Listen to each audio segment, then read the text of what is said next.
Sabe, quando a gente fala de inteligência artificial, é quase impossível não ir direto para aqueles cenários de filme, né? Robôs dominando o mundo, máquinas super inteligentes enganando a gente. É um medo que todo mundo meio que conhece, muito alimentado pela cultura pop. O filme Matrix, por exemplo, trouxe uma ideia que, nossa, marcou todo mundo. As máquinas não destroem a humanidade, mas mantêm todo mundo numa realidade virtual para usar como bateria. É uma visão muito forte. Mas e se a discussão de verdade for ainda mais profunda que isso? É exatamente aí que a gente vai mergulhar agora. Vamos deixar de lado o medo do apocalipse robô por um instante e fazer uma pergunta um pouco diferente. O que realmente significa ser inteligente? E será que as máquinas podem, um dia, chegar lá de verdade? Bom, para começar a responder isso, vamos voltar um pouquinho no tempo, lá para um marco histórico. Em 1950, um matemático brilhante chamado Alan Turing, um dos pais da computação, propôs um experimento para uma questão que parecia pura ficção científica. As máquinas podem pensar? E a proposta dele se tornou lendária.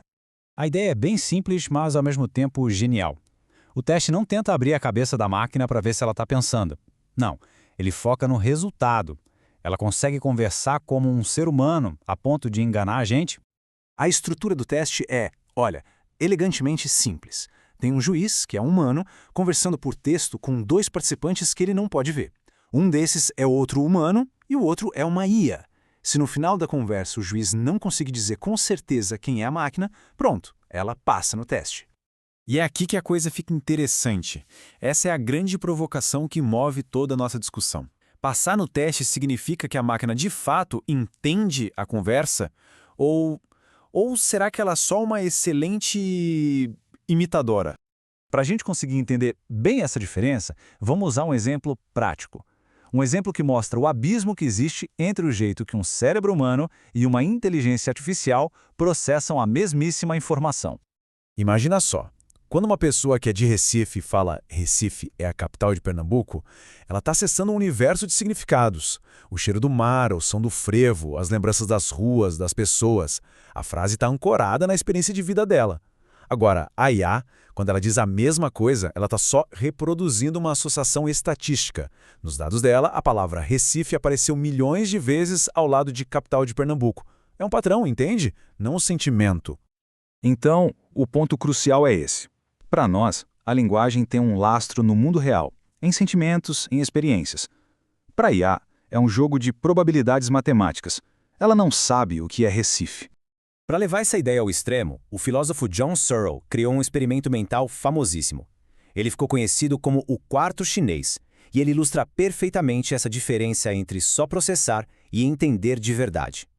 A premissa é bem simples. Imagina uma pessoa, pode ser qualquer um, completamente isolada num quarto. E essa pessoa não entende uma única palavra de mandarim. Nada. Essa pessoa não tem um dicionário, o que ela tem é um manual de instruções enorme. E esse manual não traduz nada, ele só dá regras para manipular símbolos. Basicamente, se entrar este símbolo, coloque este outro para fora. Pensa nesse livro como se fosse o programa de um computador. Daí, alguém do lado de fora passa por debaixo da porta uma folha com uma pergunta em chinês. A pessoa lá dentro, sem entender patavina, pega aqueles símbolos, consulta o livrão de regras e encontra os símbolos correspondentes para a resposta. Aí ela pega e passa essa resposta para fora. E aí vem o checkmate da história. Para quem tá do lado de fora, parece que tem alguém fluente em chinês lá dentro, respondendo tudo direitinho. Mas a gente sabe a verdade, né? A pessoa lá dentro tá só mecanicamente manipulando os símbolos, sem a menor compreensão do que eles significam. Essa pessoa, ela é a IA. Esse experimento do quarto chinês nos leva direto para o coração da questão, que dá para resumir em dois conceitos-chave: sintaxe e semântica. A distinção fundamental é essa. A IA é uma mestra da sintaxe, ou seja, as regras formais, a estrutura, a gramática, ela sabe organizar os símbolos do jeito certo. Já nós, humanos, operamos no campo da semântica. É o significado real por trás das palavras, a conexão com o mundo e com as nossas experiências.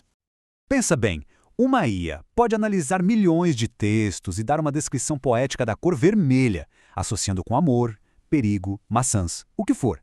Mas ela nunca teve a experiência sensorial, a qualidade de ver a cor vermelha.